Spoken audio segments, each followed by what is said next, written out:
चलिए आज एक बहुत ही दिलचस्प विषय पर बात करते हैं।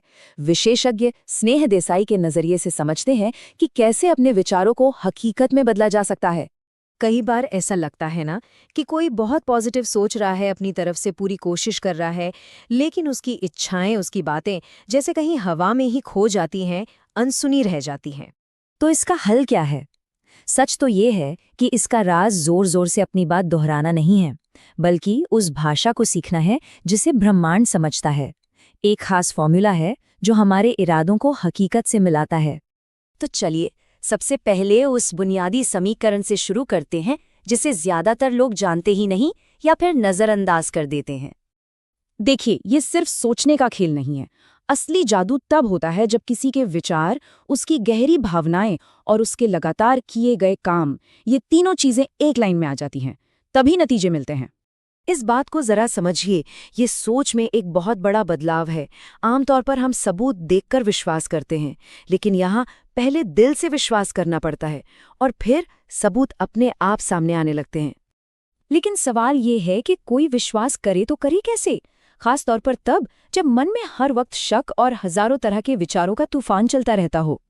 आपको अंदाजा है, एक औसत इंसान के दिमाग में एक दिन में लगभग 60,000 विचार आते हैं। 60,000। और इनमें से ज्यादातर तो वही पुराने, बार बार आने वाले और बेकार के विचार होते हैं। और हमारी ये जो डिजिटल दुनिया है ना, ये इसे और भी बदतर बना देती है। तो इस मानसिक उथल-पुथल को कंट्रोल करने के लिए यहाँ एक 4 स्टेप का फनल बताया गया है, एक एक करके इस शोर को शांत करने का तरीका। और इसमें ध्यान की एक बहुत ही कमाल की तकनीक है। ये विचारों को जबरदस्ती बाहर फेंकने के बारे में नहीं है, नहीं, बल्कि ये उन्हें धीरे धीरे शांत करने का एक सफर है।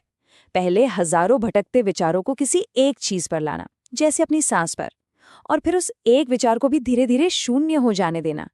चलिए, मन को शांत करने के बाद अब उस सबसे गहरी और बड़ी रुकावट पर आते हैं जो हमारे अंदर ही छिपी होती है, हमारे सीमित विश्वास। असल में हम एक तरह की महामारी से जूझ रहे हैं, और वो है छोटी सोच की महामारी। ये एक तरह का दिमागी प्रोग्राम है जो हमें हमारे पुराने संघर्षों, हमारे समाज और हमारे माहौल से विरासत में मिला है। इस पुरानी प्रोग्रामिंग को तोड़ने के लिए एक बहुत ही पावरफुल लेकिन आसान सी एक्सरसाइज है। ये दिमाग को फिर से ट्रेन करने जैसा है, उसे एक नई दिशा देने जैसा। देखिए, ये कितना सिंपल पर कितना गहरा है। यहाँ सारा खेल फोकस बदलने का है। ध्यान उन चीजों से हटाना है जो नहीं चाहिए और पूरी तरह उस भविष्य पर लगाना है जिसे कोई अपनी जिंदगी में लाना चाहता है। अच्छा, अब 2 ऐसे पावर अप्स की बात करते हैं जो इस पूरे सफर को कई गुना ज्यादा तेज और असरदार बना सकते हैं। पहला है कृतज्ञता, यानी कि ग्रैटिट्यूड।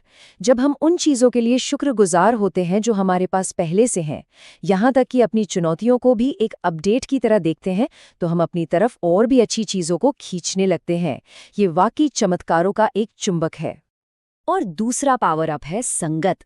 ये कहावत तो सबने सुनी होगी कि हम उन 5 लोगों का एवरेज होते हैं जिनके साथ सबसे ज्यादा वक्त बिताते हैं। और ये बात बिल्कुल सच है।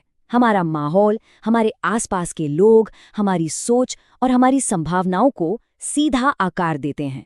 तो अब इन सारी बातों को जान लेने के बाद सवाल ये है कि कोई इसे अपनी जिंदगी में अभी से, आज से ही कैसे लागू करे। इसके लिए एक बहुत ही सीधा सा 3 स्टेप का रोज का नियम है जिसे अपनाकर कोई भी अपनी मैनिफेस्टेशन की यात्रा आज से ही शुरू कर सकता है। इसका सबसे जरूरी हिस्सा है ऐसे जियो जैसे मिल गया हो का सिद्धांत।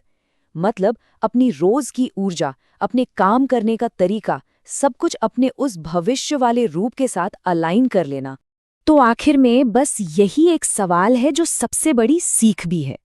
अगर किसी के विचार, भावनाएं और कर्म ही उसकी दुनिया बनाते हैं, तो आज इस पल में वो कौन सी दुनिया बना रहा है?